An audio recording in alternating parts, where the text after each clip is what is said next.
words inspired fear in a generation of video game players. For years, 2 words were the most intimidating words you could utter. Those 2 words were a shock to the system. Just hearing them gives you goosebumps, makes your hands start to sweat, and your brain tingle as it sends adrenaline through your body to trigger your fight or flight response. This wasn't Resident Evil, House of the Dead, or anything like that. These 2 words were, and still are, the standard when it comes to psychological horror: Silent Hill. And while the name Silent Hill might be hiding in the shadows for the time being, or is just a movie franchise for some, its legacy has been felt ever since the series began in 1999, and has continued on in the form of some legendary projects over the years. Welcome to All In. I'm RONSPIES, and let's take a stroll through the foggy streets of Silent Hill and take a small glimpse at its legacy and immediate future. Silent Hill is an atmospheric and psychological horror game franchise with a huge focus on the story and symbolism of its world. Silent Hill is also the titular town featured in every game,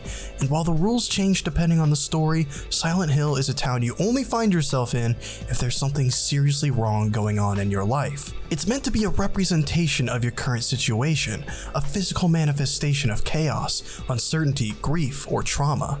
It's a place where the rules of reality are warped and covered in a thick layer of fog, which was actually a result of the limited technology available to Konami on the PS1. But other than that, pretty much every single part of every Silent Hill game is meant to reflect the protagonist's inner psyche in some way, from specific locations to the disturbing and iconic enemies. Everyone's experience with Silent Hill is different, and that includes everyone who plays the games too. Everyone has their own feelings and interpretations of the events of each game. And you might be thinking, what does this guy mean when he says psychological horror? What's the difference between Silent Hill and something like its closest rival, Resident Evil? Silent Hill is all about the slow burn. It's like a good scary movie. It doesn't solely rely on jump scares or tense action scenes to get its point across. Instead, it goes for the long game. It tries to seep into your mind and crawl under your skin. Silent Hill is not a cheap thrill. It's something you'll be thinking about long after the credits roll. Silent Hill will linger in your mind for years and years until you finally have a reason to let it all out. Like having a segment on a show that airs in GameStops across the country, or something. That'd be weird. The focus isn't really on item management or saving your ammo. Those are important parts, sure,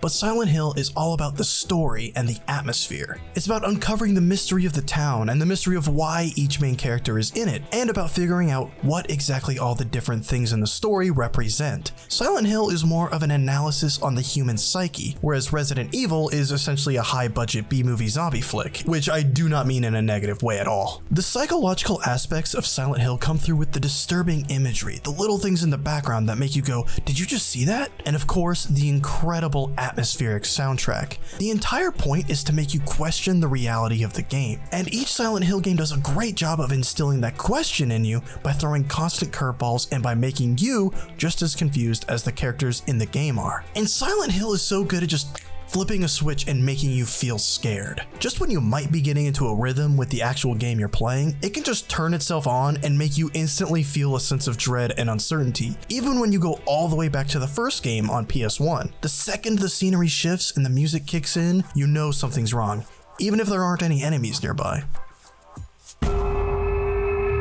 Silent Hill is great at making you constantly feel on edge, and I think that's why these games have so much lasting power. You just sit there on the edge of your seat for hours, always wary of the infinite amount of possibilities that could await you around every fog-covered corner of the town. These games are the masters of aesthetics, and even though they're definitely showing their age at this point, I can't help but feel that the old graphics have only added to the creepiness and uncomfortableness of each game. The atmosphere is still relentlessly oppressing even all these years later. And I have to take a moment to specifically acknowledge the standout favorite of the series, Silent Hill 2. This was the first game in the series on the PS2 and features some of the most iconic and lasting ideas in all of gaming. Most notably, the terrifying Pyramid Head, who has become a sort of mascot for the franchise despite appearing in only 2 mainline Silent Hill games. But beyond that, Silent Hill 2 is one of the most respected games in the industry due to its extremely mature and heavy themes, masterful storytelling, haunting atmosphere,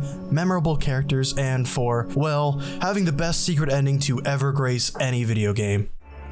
お前の仕業どとなか And of course, I can't make a video about Silent Hill and not talk about the absolutely wonderful PT, which means playable teaser. PT was a playable teaser for a Silent Hill game directed by the legendary Hideo Kojima. Obviously and unfortunately, that never happened, and Silent Hill has never been seen in an official capacity since then, save for a cameo in Dead by Daylight. But in the wake of Silent Hill's absence, many developers have taken it upon themselves to fill the void left behind. Chances are, if you've played any modern horror game, it owes part of itself to Silent Hill. Silent Hill's legacy lives on in games like Layers of Fear, Outlast, The Evil Within, Deadly Premonition, and even Resident Evil, its biggest rival at one point. But hold up, Layers of Fear. Layers of Fear is a first-person psychological horror game made by Bloober Team, the team now working on The Medium. Bloober Team was hugely inspired by Silent Hill when making Layers of Fear, but that love and inspiration is going even further with The Medium. You can tell just by looking at footage that the people who made this game love Silent Hill. This game actually started development as a PS3, Xbox 360, and Wii U game,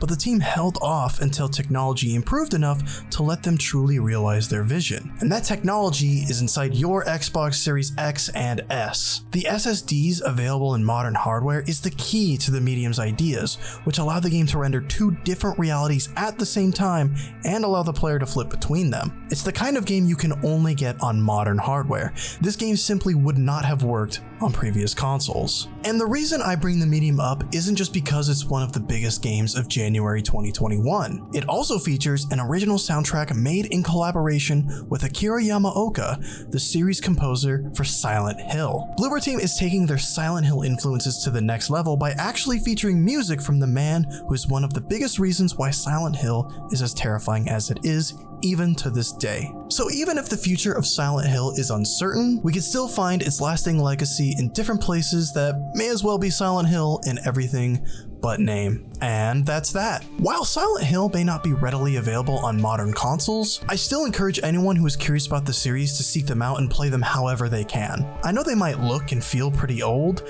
but in my opinion, their age only adds to their charm and raw scare factor. And if you want an idea of what Silent Hill would look like in the year 2021, check out The Medium, which is available on Xbox Series X and S, as well as PC. And if you want to check out what I do, head on over to RONSPIES on YouTube and follow @WayLikesPie on Twitter. There's also a podcast called Random Access Memories that I made, and there's an entire episode all about the unfortunately canceled Silent Hill project by Hideo Kojima. Anyway, that's all from me, and I'll see you next time.